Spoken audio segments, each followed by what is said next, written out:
1400 Titan घड़ी में छुपा था वो कातिल। बेंगलुरु की सबसे उलझा देने वाली murder mystery model Puja the murder कोलन बेंगलुरु की सबसे हैरान करने वाली मर्डर मिस्ट्री।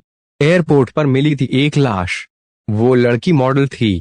कैसे 13 दिनों में कैसे सुलझी वो मिस्ट्री। एक खूबसूरत लड़की की लाश, ना कोई पहचान, ना कोई सुराग। बेहद उलझी हुई एक अजीब मर्डर मिस्ट्री, जिसकी पहचान करने में ही पुलिस को 13 दिन लगे। इन 13 दिनों में 20 पुलिस अफसरों की कई टीमों ने जांच की। 15,000 से ज्यादा लोगों से पड़ताल हुई। 14,000 जीन्स और 1,200 टाइटन घड़ियों में सुराग की तलाश हुई। तब जाकर सुराग के नाम पर मिली भी तो एक अधूरी जानकारी। फिर अचानक नाराजगी में एक पुलिस अफसर ने फोन पर किसी से बात की। अब उस बात से ही पुलिस को वो सुराग मिल गया जो इन 13 दिनों में 24 घंटे की लगातार जांच के बाद भी शायद नहीं मिला था। उस छोटी सी लीड की मदद से उसी पुलिस टीम ने महज 5 घंटे के भीतर ही पूरे केस का खुलासा कर दिया। अब कत्ल भी सामने था, और कत्ल का मकसद भी। बेंगलुरु पुलिस की अनोखी तफ्तीश। ये real crime story. Bengaluru airport के पास मिली लड़की की लाश। साल 2019 में 31 जुलाई की एक सुबह करीब 5 बजे एक किसान मुनि राजू बेंगलुरु में केम्पेगौड़ा इंटरनेशनल एयरपोर्ट के माहे के पास वाली सड़क पर टहल रहे थे। उस सड़क पर टहलते हुए अचानक वो चौंक जाते हैं, क्योंकि सड़क पर एक लड़की की लाश पड़ी थी। चेहरा भी कुचला हुआ था, चारों तरफ खून बिखरा था, पास में ईंट भी पड़ी हुई थी। उन्होंने इसकी सूचना बेंगलुरु पुलिस को दी। कुछ देर बाद ही बेंगलुरु पुलिस थाने की टीम पहुंचती है। जांच शुरू होती है। उस समय इस थाने के इंस्पेक्टर थे बी राममूर्ति। नाइट में देर रात तक पेट्रोलिंग करने का बाद वो सो रहे थे। सोते हुए 1 घंटे ही हुए थे, थाने से फोन आया। बताया गया कि एक ब्लाइंड मर्डर केस है। एयरपोर्ट के पास लड़की की लाश मिली है। केस हाई प्रोफाइल हो सकता है। ये सुनते ही इंस्पेक्टर की अधूरी नींद पूरी तरह खुल जाती है। वो भी तुरंत स्पॉट पर पहुंचते हैं। उस क्राइम स्पॉट की जांच की गई तो पता चला कि लड़की के सिर पर किसी ईंट से कई बार मारा गया था। शरीर पर कई बार चाकू भी मारा गया था। अब यह बेहद अजीब था कि चाकू भी मारा, ईंट से भी हमले किए थे। घटना स्थल पर कोई सामान नहीं मिला, न लड़की का पर्स और न कोई बैग। फॉरेंसिक जांच की गई, तब पता चला कि वहां से एक कार निकली थी, जिसके टायर के निशान मिले थे, लेकिन वो किस गाड़ी के थे ये पता नहीं चल पाया। दूर दराज के कुछ सीसीटीवी फुटेज भी देख गए, लेकिन उसकी तस्वीरें इतनी धुंधली थी कि कार का नंबर पता नहीं चल सका। इस तरह पुलिस अब पूरी तरह से खाली हाथ थी। कातिल और कत्ल के मोटिव का पता करना तो दूर, अभी तक लड़की की पहचान तक नहीं हो पाई थी। ऐसे में उसकी पहचान करने के लिए अब सिर्फ एक ही रास्ता था।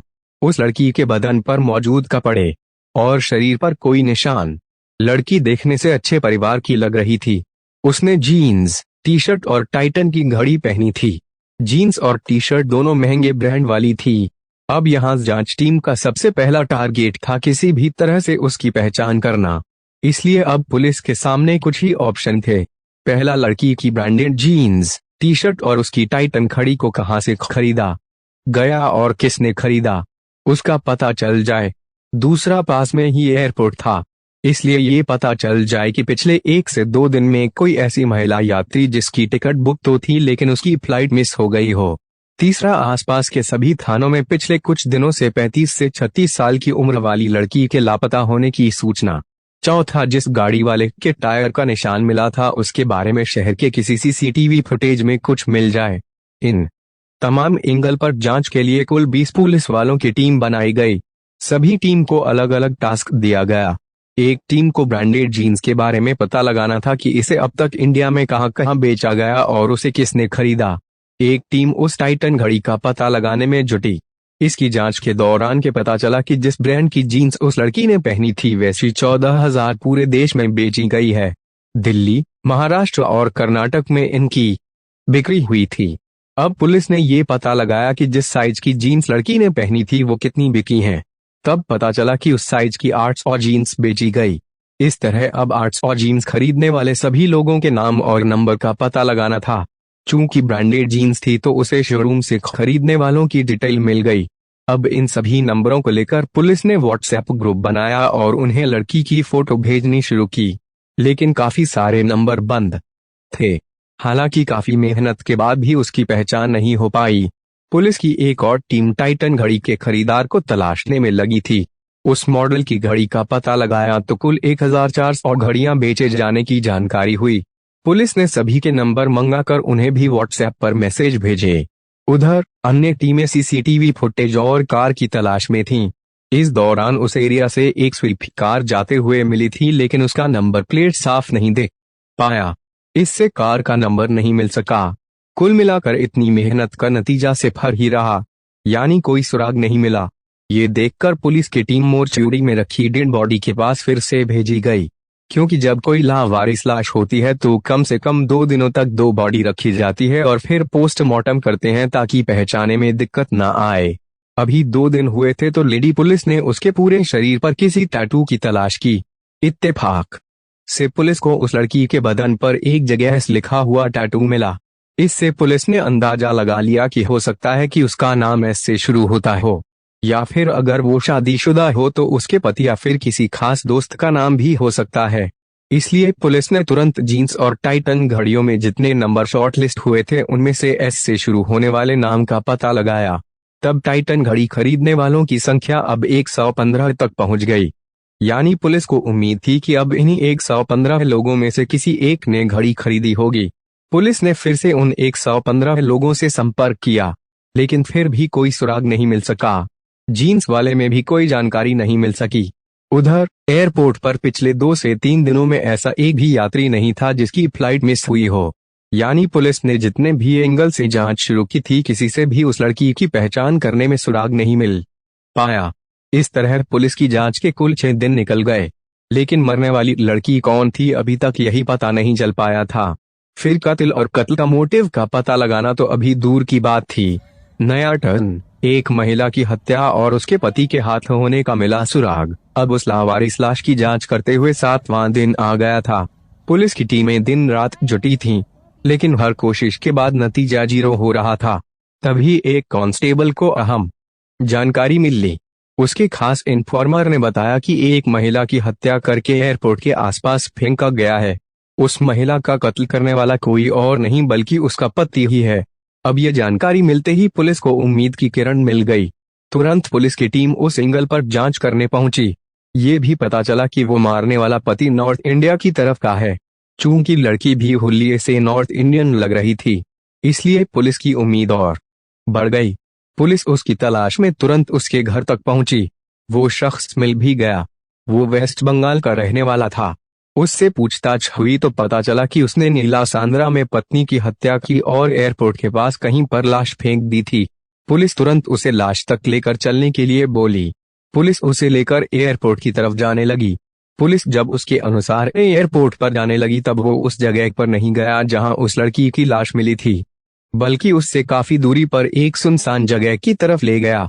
फिर उसने बताया कि यहीं कहीं पर उसने डेड बॉडी फेंकी थी, लेकिन वहां लाश नहीं मिली। इस पर पुलिस ने पता लगाया तब जानकारी हुई 1 हफ्ते पहले वाकई वहां एक महिला की लाश मिली थी। पुलिस ने उस थाने में संपर्क किया तो कन्फर्म हो गया।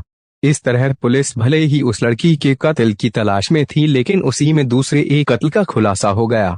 पर पुलिस की ये मेहनत फिर से उसी 0 वाले नतीजे पर पहुंच गई। अब पुलिस फिर से खाली हाथ थी।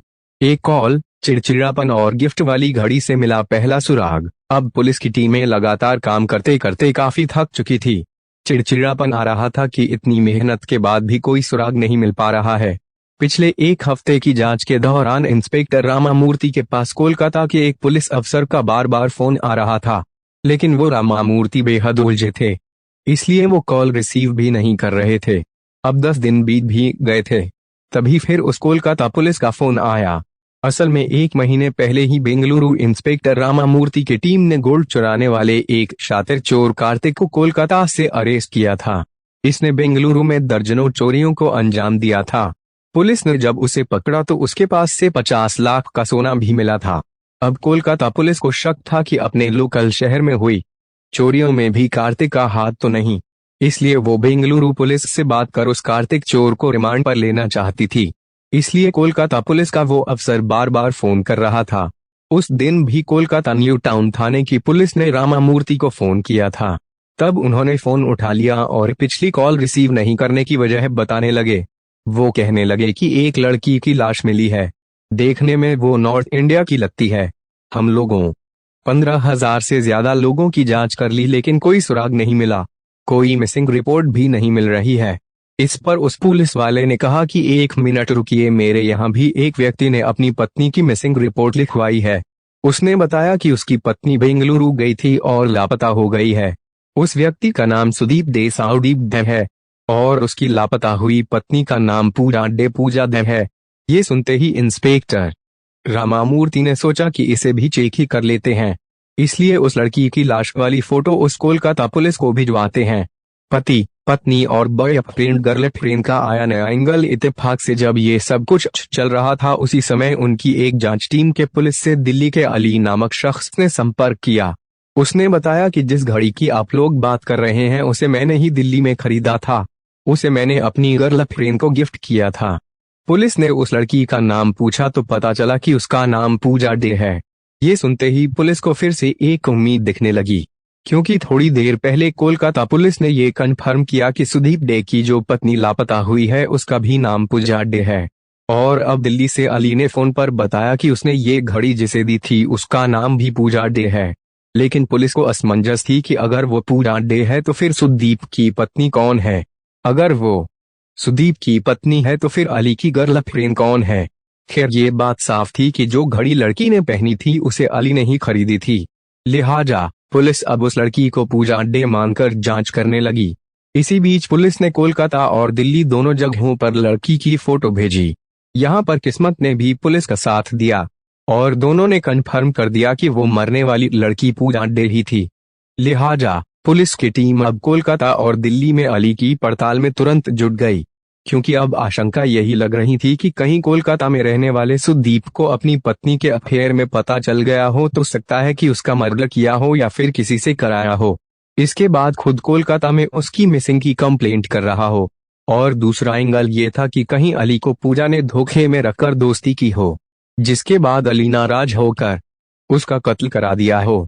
लेकिन हैरानी वाली बात यह थी कि अगर अली ही मर्डर कराता तो खुद ही पुलिस से संपर्क क्यों करता। इस तरह पुलिस अली की पर संदेह तो कर रही थी, क्योंकि जांच में किसी को 100% ना शक कर सकते हैं और ना ही पूरी तरह से उसे इग्नोर कर सकते हैं। इसलिए पुलिस ने भले अली को शक के दायरे में कम ही माना और सुदीप को ज्यादा, लेकिन दोनों की पड़ताल शुरू हुई। अब बेंगलुरु में जो 20 पुलिस वाले थे उनमें कुल 3 टीमें बनाई गईं। सबसे छोटी टीम अली वाले एंगल पर जांच में जुटी। बाकी 2 बड़ी टीमों में से एक टीम कोलकाता में रहने वाले सुदीप पर पड़ताल करने लगी, जबकि एक और टीम को पूजा डे का फोन नंबर मांगकर उसकी डिटेल निकाल जांच करने का जिम्मा सौंप दिया गया। 7 साल पहले सुदीप और पूजा की हुई थी शादी। सुदीप डे ने पुलिस की जांच में बताया कि दोनों ने 7 साल पहले ही शादी की थी, लेकिन उनका कोई बच्चा नहीं है। उसकी अभी उम्र 32 साल थी। वो मॉडलिंग करती थी, इसके साथ ही इवेंट मैनेजर भी थी। वो दिल्ली और बेंगलुरु आती जाती थी। सुदीप को पूजा के बेंगलुरु जाने की जानकारी थी, लेकिन जब उसका फोन बंद मिला तो उसने एक दिन बाद मिसिंग की शिकायत कोलकाता पुलिस में की थी। हालांकि FIR नहीं हुई थी। पुलिस को यह भी पता चला कि पति पत्नी में काफी अनबन होती थी, इसलिए पुलिस उस पर शक करते हुए जांच कर रही थी। उधर दिल्ली में अली के बारे में पता चला कि वो पूजा के शादीशुदा होने के बारे में जानता था, लेकिन वो दोनों एक दूसरे को पसंद करते थे, इसीलिए उसने टाइटन घड़ी गिफ्ट की थी। लेकिन अचानक उसका फोन बंद होने से वो भी परेशान था। जब उस तक घड़ी खरीदने वाले का ढूंढते हुए पुलिस ने पूछा था तो शुरू में वो कुछ परेशान था, फिर खुद ही बताया था। खैर पुलिस को जांच करते हुए अब 13वां दिन शुरू होने वाला था। पुलिस ने पूजा डे की फैमिली और अली समेत सभी को बेंगलुरु बुला लिया। इस बीच पुलिस ने पूजा डे के मोबाइल फोन की कॉल डिटेल की पड़ताल की तो उससे काफी अहम जानकारी मिल चुकी थी। आखिर पूजा के साथ क्या हुआ था। 13 दिन की जांच, आखिरी 5 घंटे में मिला कातिल। पुलिस की पड़ताल में पता चला कि वो मर्डर से 1 दिन पहले ही फ्लाइट से बेंगलुरु पहुंची थी। उसने एयरपोर्ट से उबर कैब बुक किया था। इसके बाद बेंगलुरु के सिंगसांद्रा में बने सहारा पवेलियन होटल में पहुंची थी। उसी होटल में वो रुकी थी। होटल में आने के बाद भी कैब बुक करके कुछ लोगों से मीटिंग करने के लिए गई थी। अब पुलिस उस होटल में पहुंची जहां पूजा डे रुकी थी। होटल के CCTV फुटेज को देखा गया तो इस बात पुष्टि हो गई कि ये वही पूजा थी जिसकी हत्या हुई थी। अब पूजा की सारी डिटेल होटल से ली गई, कब एंट्री की, कब आई और गई।